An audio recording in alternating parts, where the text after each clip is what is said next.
So coronavirus continues to ravage the world, if you will. Italy is on lockdown. It's now an international emergency, no mistake about it.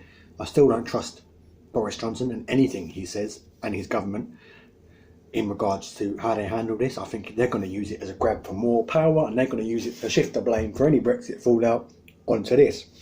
That's out of the question. What I wanted to discuss today is the panic buying and the almost looting of supermarkets for toilet paper, pasta, hand sanitiser, that kind of thing. Even nappies in many stores are being cleared off the shelves, to the extent that most major, in fact I think all major supermarket brands have started to impose limits, restrictions on how many you can buy. 3 at a time, I think is the general given limit. And I think that's a very wise move, because we're meant to be a nation of supporters. We're meant to look out for each other. We're meant to all be in it together, to quote a phrase. Now, I know I'm speaking to a nation that overwhelmingly voted Conservative, selfishly voted Conservative at the last election, despite the last 10 years of austerity and harsh measures towards the poorest. But I'm hoping that it will get through to some of you. Don't go out and hoard toilet paper. Coronavirus has killed 6 people at the time of recording in the country, in the United Kingdom. 6 people. Most people who get this so far have recovered. So yes, it's serious. If you get coronavirus and you're elderly or you're vulnerable or you're a child or you've got a compromised immune system, it's a serious thing. No doubt about it. But hoarding toilet paper isn't going to help anybody. Because the whole idea is that everybody catches their sneeze, their runny noses and their coughs in a bit of tissue, and they throw it in the bin and they wash their hands and they eradicate the virus. That's the idea. So what are you going to do if you're the only bastard in your town that's cleared off a shelf in a Sainsbury's of tissues? Nobody else has got any tissues now, so they can't catch their coughs. Speaking of which, excuse me, they can't catch their coughs into their tissues and bin it and kill it. So what are you going to do when your whole town bar you is infected? You're going to hide in a fortress of supermarket toilet paper and protect yourself that way? It's not going to work.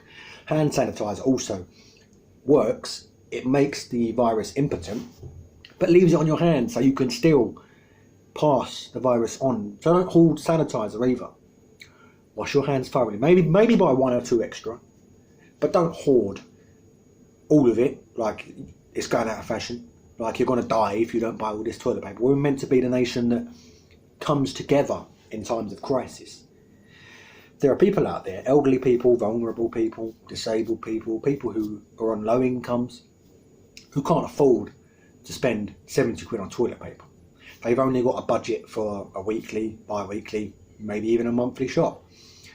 So don't go out and hoard all the toilet paper, all the hand sanitizer, all the pasta, because there may not be any for those people when the time comes for them to go and do their shop. So what I want to ask of you guys is, if you're out buying toilet paper, hand sanitizer, pasta, nappies, buy the limit, 2 or 3, whatever the limit is in your local shop, but don't keep it all for yourself. Drop a couple in the food bank basket, because food banks are in crisis at the moment. They're struggling, really struggling to provide these things because people are being selfish and they're hoarding these things. So buy 2 or 3, buy whatever the limit is, but drop 2 of them or 1 of them in the food bank basket, or nip round to your elderly neighbour's house and make sure they've got what they need in terms of toilet paper, kitchen towel, kitchen roll, soap, hand wash, etc. Make sure they've got everything that they need, because chances are they won't. This is meant to be the nation that we pride ourselves on how we came together during the Second World War, how we struggled through it, how we kept calm and carried on.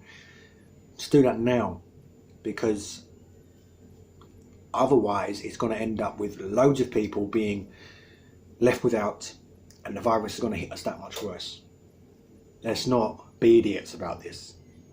Let's actually come together and actually help each other. Thanks for watching, and I'll see you in the next video.